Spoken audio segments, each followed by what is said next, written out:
All right, there's a lot going on in the world right now, so I thought we'd do something a little bit different. We're going to be reviewing a little bit of a shooting that took place, I think a couple days ago. I could be right, I could be wrong. I'm not too sure. It is dashcam footage and CCTV footage of a shooting that took place in a residential area here in South Africa by a private security company, Blue Security. I'm not too familiar with their work, but let's do a little bit of a breakdown. Let's have a look at what took place. Let's have a look at some kind of aspects that might be overlooked. This is in no way, shape or form a position to break anybody down or to tell anybody that they did a terrible job. This is more just to kind of do a breakdown. Let's have a look at some realistic scenarios. I think that's something that's really overlooked. So yeah, let's get right into it. Before we get started, as everybody would probably, I imagine how this video starts up, but yeah, who are you to do a breakdown? What gives you, the kind of experience? My name is Jacob van Rensburg. I have been an active private protection agent and a hostile environment intervention specialist over the last decade of my career. I've specialized in working in multiple intervention task units as well as canine intervention units with human tracking as well as anti-poaching. I specialized in private family protection over the last 5 years and risk mitigation services to private clients, corporate and both private. Traveled quite a bit extensively, worked with some incredible operatives around the world and within the walls of my own country and just across the border up into Africa. So that's pretty much who I am. I have started a company called Taipan Global. Taipan Global is a specialized risk prevention based company that specializes in anything from private protection to corporate structured risk prevention and mitigation services.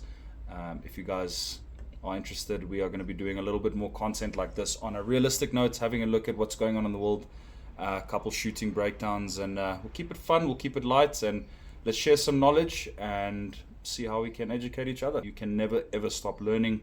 Based off the realism of this video, from what I've seen, I have seen it before.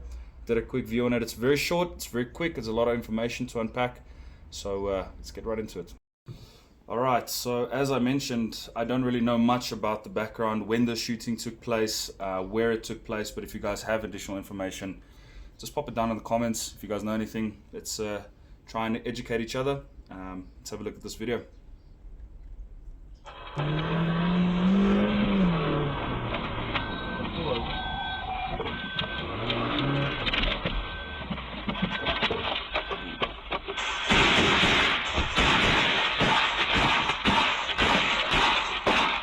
Okay, so right off the bat, it looks like a private security service, residential service that obviously specializes in patrolling and anti-crime prevention, crime prevention units.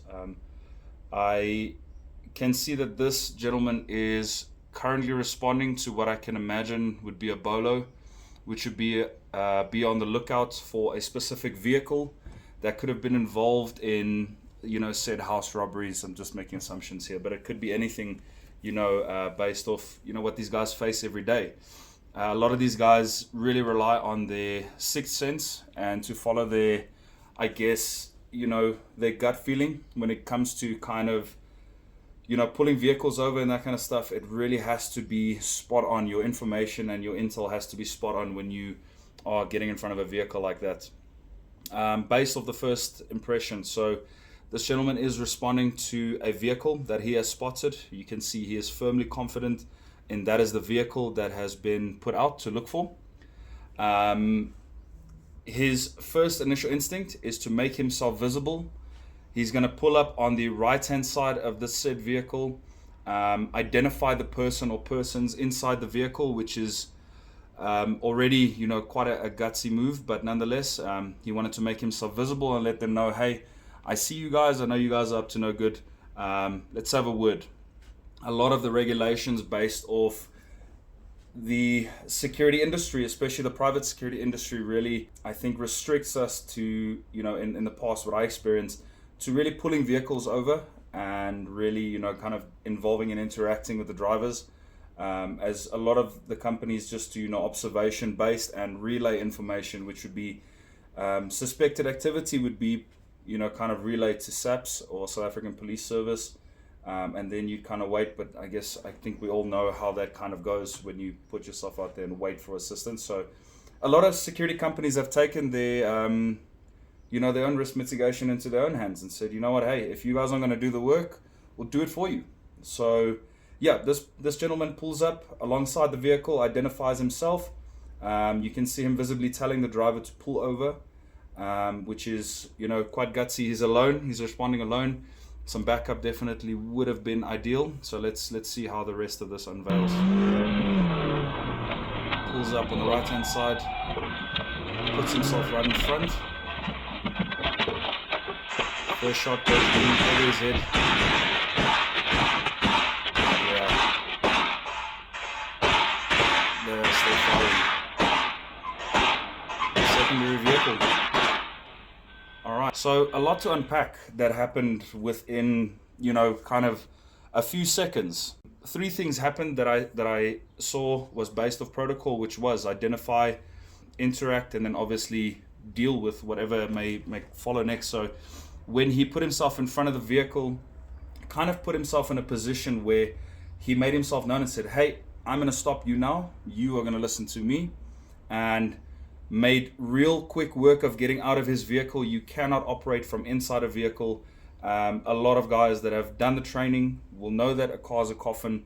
We're not going to stay inside the vehicle. I would rather have positioned myself behind the vehicle. And before he knew it, Mr. Passenger was going to let him know that he means business.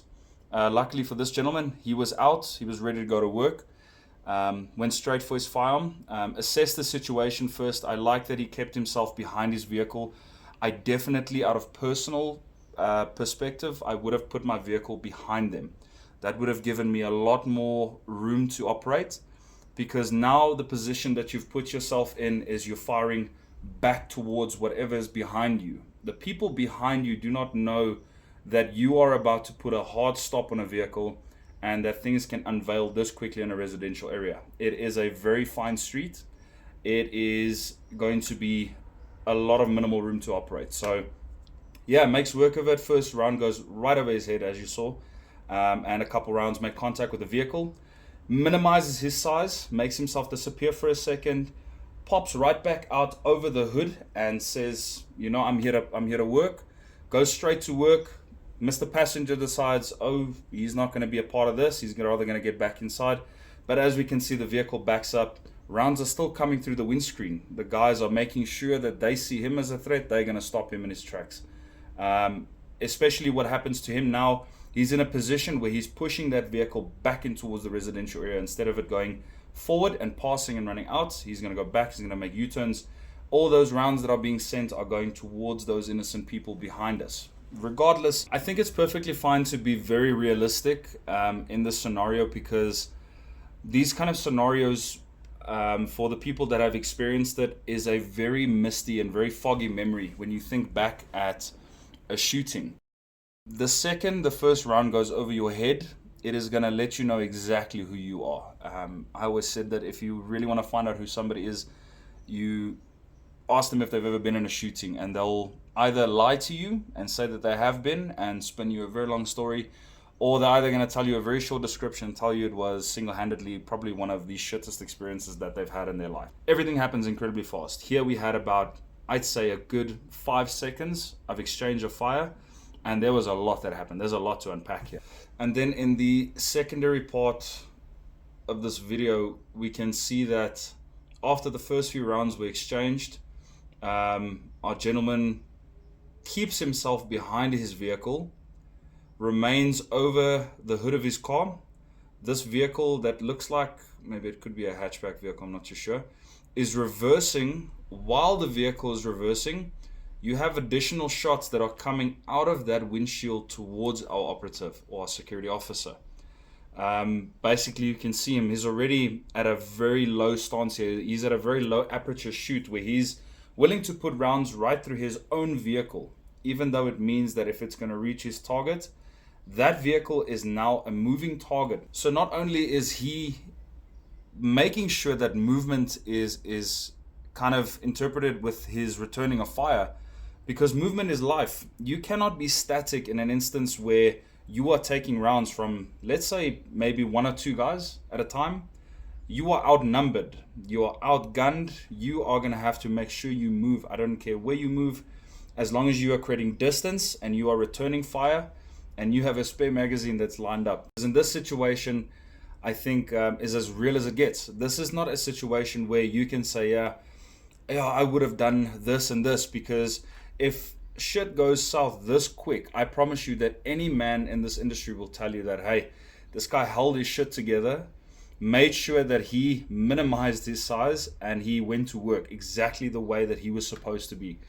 As this vehicle backs up, we're going to see him start sending rounds right through the windshield, like I said, which means these guys are willing to get away. They are willing to do whatever they need to get away.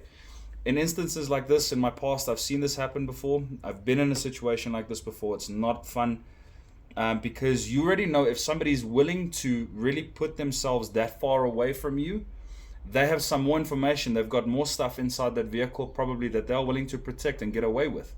In instances, we found jamming devices, we've found cloned gate remotes, we found phones, fake number plates, drugs, firearms. Majority of the time, if you're taking fire from somebody in this instance that is going to be a threat, that's not going to be a personally licensed firearm. It's going to be something that's just been ghosted. But in the second event of this video, our operative then goes to work on the first vehicle. Rounds are still coming towards him. He's still focused towards his 12 o'clock, back towards those people. White Ranger pulls up to his left. He does not see it as a threat because he is so tunnel vision and focused on that first vehicle. Only after the Hilux gets right up next to him, there's a shot that goes down right below his feet, right past him. And thank goodness he didn't get hit at that close range, because that would have really, really sucked. Then says, hey, this is a secondary vehicle, makes work of it, turns to his left immediately, still manages to stay on his feet, puts a round right through the Ranger's passenger side door. Driver says, fuck this, I'm out. And our operative then draws his attention towards a bucky. Both vehicles scatter, and he is obviously, I'm hoping, going for cover. So, like I said, a lot to unpack here from the start. It happens within an instant. Vehicle pulls up. He's out of the door, identifies himself. Mr. Passenger says, how's it? Round goes over his head. He goes, oh fuck. I'm in a shootout right now. Sends a few rounds through his own windshield. Mr. Passenger is back in the car before the second round's even out of the firearm. Driver starts reversing, starts pumping rounds towards our guy again. Secondary vehicle, support vehicle, these guys will most of the time always operate in twos, which is very, very realistic. So Hilux pulls up, shot goes right between his legs. He says, fuck, secondary, puts another round. Luckily the gun wasn't empty by this point. It goes in the one side and out the other. And the Ranger decides he's not going to be a part of this either. Incredible. So I think based off this video is definitely one of the most realistic scenarios of close quarter combat that I've seen in a very long time, especially seeing stuff like this being produced out of South Africa right here in our home. It's very real. It's very real. You can't make this kind of stuff up. I've seen it happen before. Responded to a lot of incidents where security officers have been in close quarter combat, and luckily for not majority of the guys don't get to walk away how this guy got walked away. I mean, he doesn't probably even know. I really hope he didn't get hit. I hope he didn't get injured. I'm really happy to see from what I can see here that he's okay.